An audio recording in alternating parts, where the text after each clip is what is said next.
As a homeowner in Kansas City, Mo, you know how important it is to have a reliable furnace to keep your home warm and cozy during the cold winter months. But when your furnace breaks down, it can be a stressful and overwhelming experience.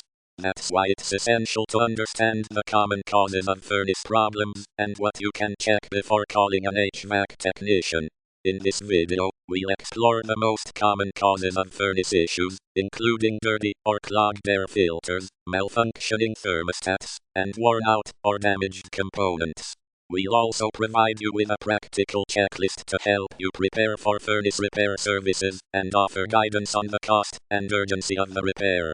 Whether you're in need of AC repair, heating repair, or furnace repair, our goal is to provide you with the knowledge and resources you need to make informed decisions about your home's HVAC system.